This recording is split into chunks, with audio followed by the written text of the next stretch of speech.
हमारा सबसे बड़ा शत्रु कौन है?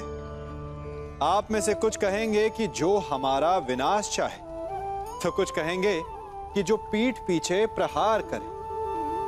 आप में से कुछ ये भी मानते हैं कि जो हमारे परिवार की शांति को भंग करे वो हमारा शत्रु है। और कुछ ये भी मानते हैं कि जो हमारे सामाजिक सम्मान को समाप्त कर दे वो हमारा सबसे बड़ा शत्रु है ना। परंतु सत्य इन सब से भिन्न है। हमारा सबसे बड़ा शत्रु हमारे सबसे निकट रहता है, या कहें हमारे भीतर रहता है। कौन है ये शत्रु? वो शत्रु है हमारा मन, हमारा मस्तिष्क। क्योंकि ये हमें किसी भी क्षण उचित से अनुचित की ओर, धर्म से अधर्म की ओर ढकेलता है। ये एक क्षण में हमारा परिवार तोड़ सकता है, हमारी प्रतिष्ठा भंग कर सकता है। इसलिए यदि सफल होना, श्रेष्ठ होना है, तो अपने मन पर नियंत्रण रखना सीखिए। यदि मन अनुशासित हो तो उससे अधिक सृजन कोई नहीं कर सकता, और यदि मन अनुशासित ना हो तो उससे अधिक विध्वंस कोई नहीं कर सकता। यदि मन में हार हो तो आपको कोई जिता नहीं सकता, और यदि मन में जीत की लगन हो तो आपको कोई हरा नहीं सकता। मुझे बल प्रयोग करने पर विवश मत करो।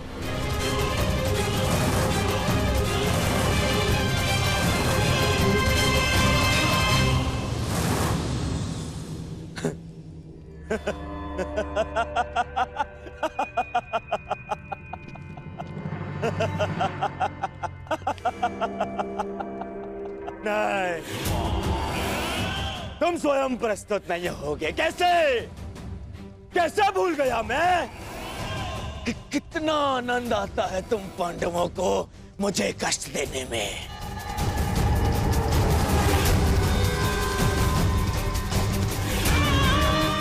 तो ठीक है, धर्मराज युधिष्ठिर, प्रार्थना कर रहे होगे तुम कि मैं तुम्हें पकड़ ना पाऊं। व्यर्थ है, व्यर्थ है। बचा कर रखो अपनी प्रार्थनाओं को। अगले 12 वर्ष में काम आएंगी तुम्हारी प्रार्थनाएं, बचा के रखो। और युधिष्ठिर तो ठीक, वो भीम कहाँ है? कहाँ हो भीम? भीम,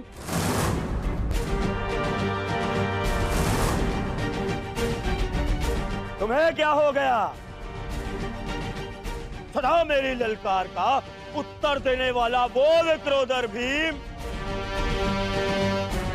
कहाँ छिपा बैठा है? हाय काकर, कहाँ छिपा बैठा है? क्या हो गया भीम? देख, एक तेरे समक्ष वही दुर्योधन है जिसने पांचाली का अस्त्र हरण करवाया था।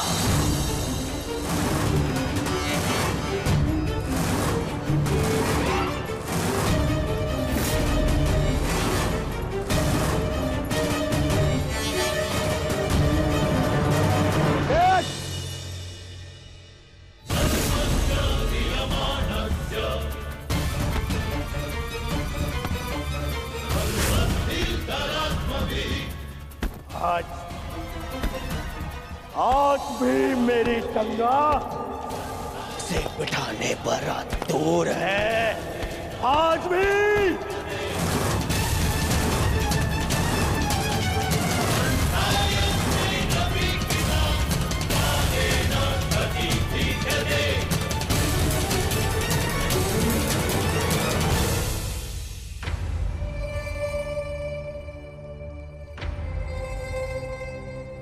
क्या हो गया? कहाँ छुपा बैठा है? बड़ बोला भीम, कहाँ?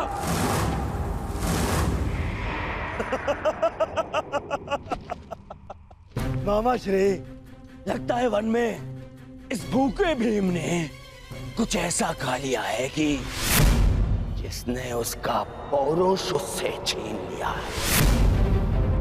नपुंसक हो गए हैं ये सभी पांडव, नपुंसक!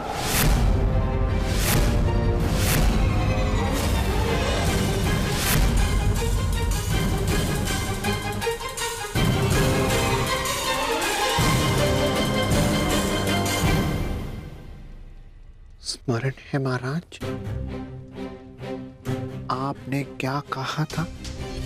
आपने कहा था कि आप चाहते हैं कि आपका पुत्र आपको गर्व भरी दृष्टि से देखे, परंतु इस समय आपका व्यवहार आपके पुत्र की दृष्टि झुका देगा। देखिए, किसी दूसरे राज्य का युवराज आपकी प्रजा में सबको ऐसे ललकार रहा है जैसे विराट राज उसके दास हैं, और आप यूं मौन खड़े हैं।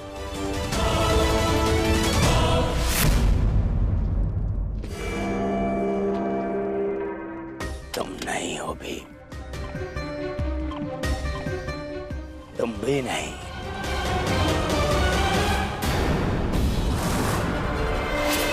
भीम,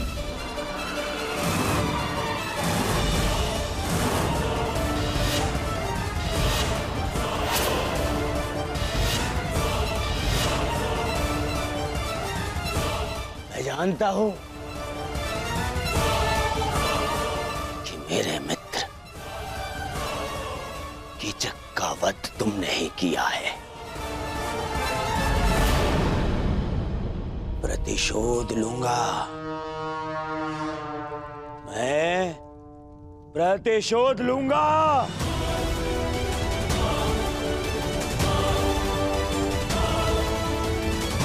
महाराज, राजा वो नहीं होता जो स्वर्ण सिंहासन पर बैठे हीरक मुकुट धारण करे। राजा वो होता है जो अपनी प्रजा के मन के सिंहासन पर बैठे मान का मुकुट धारण करे। चेत जाइए महाराज, चेत जाइए। इस समय आपका पुत्र कुमार उत्तर ही नहीं, अपितु आपकी प्रजा भी अपने राजा से साहस की आशा बांधे खड़ी है। पूरे राज्य के समक्ष आपका निरादर हो रहा है। जागिए महाराज, जागिए। अब यही अवसर है सबको बता देने का कि मत्स्य के राजा आप हैं।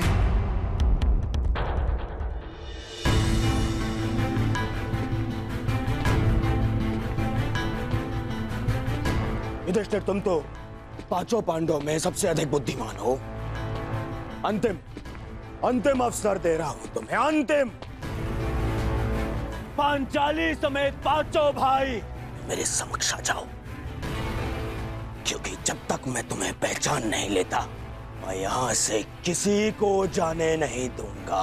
भले ही पूरी रात्रि बीत जाए, किसी को नहीं। पांचों पांडवों के समक्ष पांचाली सैरंध्री, अच्छा नाम है।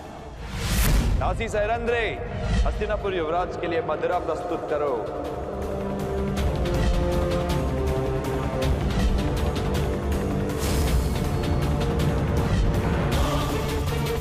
पांचाली, पांचाली।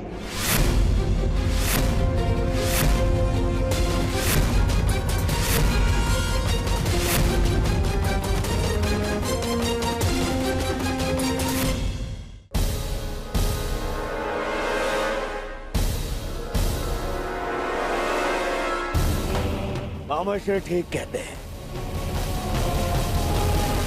क्रोध में मैं बुद्धि से काम नहीं लेता। महाराज, आप केवल भय और संशय के दबाव में हैं। अपने भय और संशय को दूर कीजिए महाराज, दूर कीजिए और रोकिए इस दुर्योधन को महाराज, रोकिए। उन 5 मोतियों को ढूंढ रहा था, जबकि वो सूत्र मेरे समक्ष है।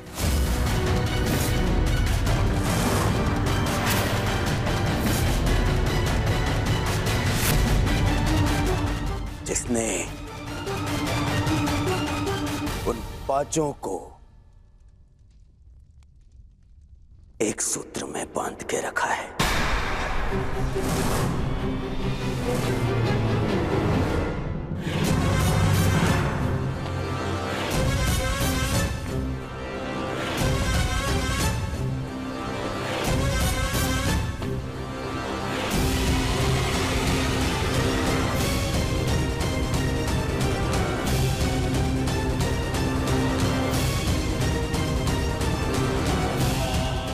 जानता हूं कि ये तुम ही हो द्रौपदी, कि पूरे समय अपना मुख घूंघट से छुपा के रखे। कीचक की इतनी प्रताड़ना के पश्चात भी मुख से आह तक ना निकाले। कुछ कीजिए महाराज। किस बात का भय है? क्या उसका कारण वस्त्रहरण की लज्जा है, या फिर पुनः अपमान का डर? देखना, जो पांडव मेरे ललकार के पश्चात भी प्रस्तुत नहीं हुए, वो कैसे तुम्हारे घूंघट उठाते ही प्रस्तुत हो जाएंगे।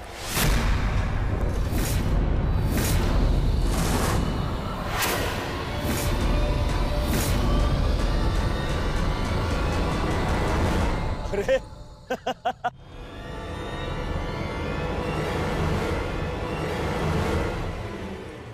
शाबाश दुर्योधन, अब होगा इन पांडवों का अज्ञातवास भंग।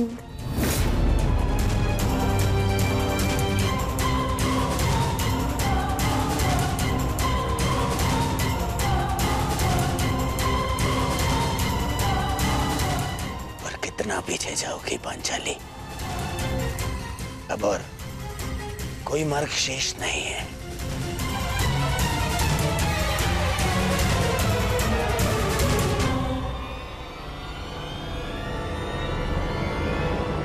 रुक जाओ कुमार दुर्योधन।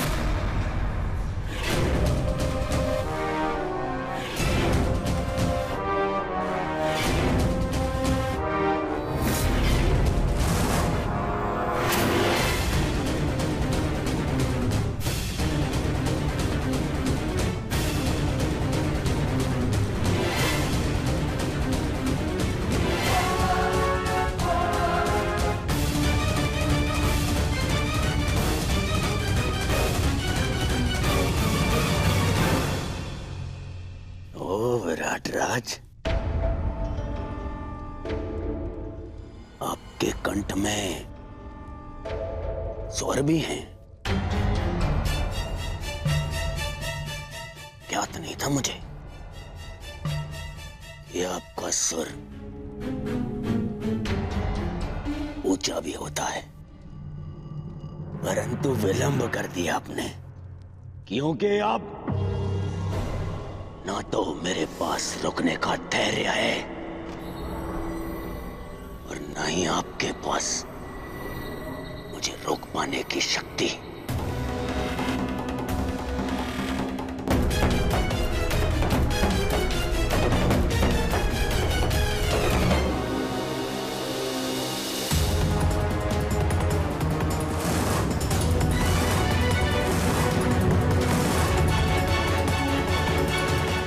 सावधान करता हूं कुमार दुर्योधन।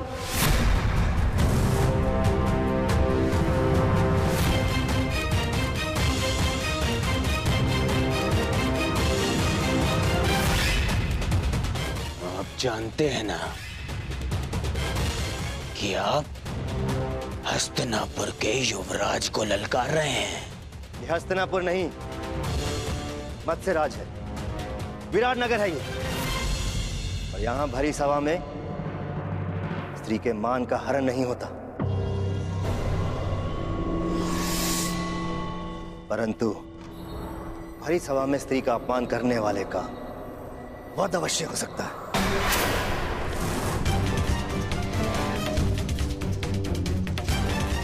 मेरी प्रजा तुम्हारी दास नहीं, तुम्हारा उन पर कोई अधिकार नहीं।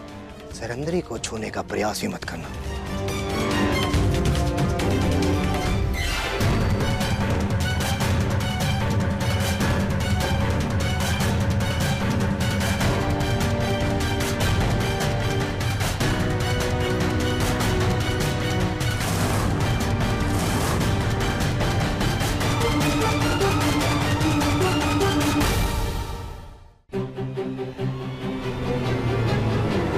महाराज विराट, हम आपकी प्रजा का अपमान नहीं कर रहे हैं। हम तो केवल पांडवों को ढूंढने का प्रयास कर रहे हैं।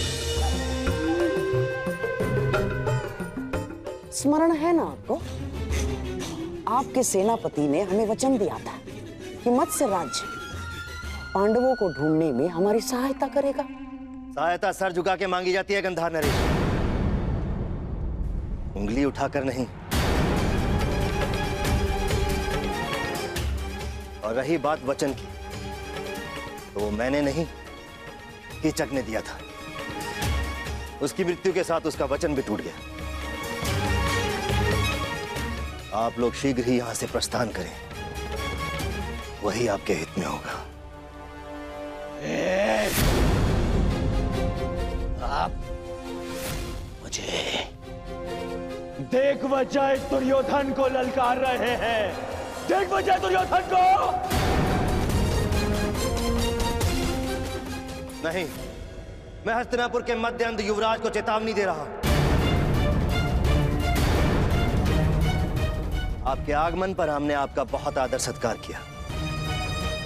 विवश मत कीजिएगा कि आपके प्रस्थान पर आपका निरादर करना पड़े। अरे हट! इसे तो मैं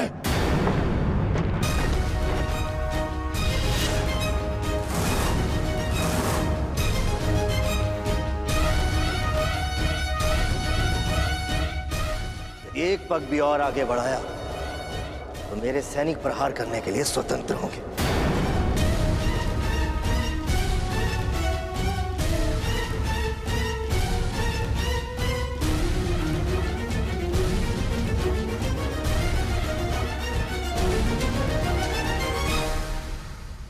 मैं तुम्हें क्षमा नहीं करूंगा विराट राज।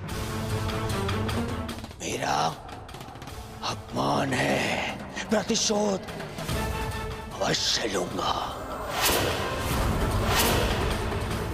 दुर्योधन, यह अवसर उचित नहीं है। चलो यहां से।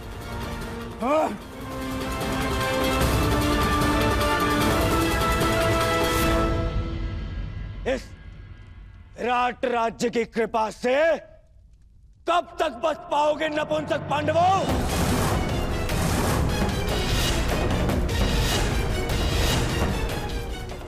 तुम्हें फिर से वन भेजकर ही सांस लूंगा।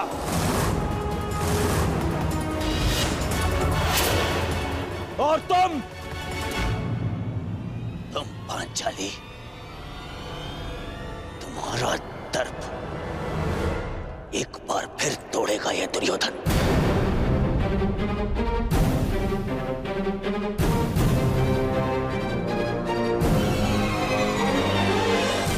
और तुम विराट राज, तुमने तो मत्स्य के विनाश को ललकारा है। अब पांडवों के साथ साथ तुम्हारा भी विनाश होगा।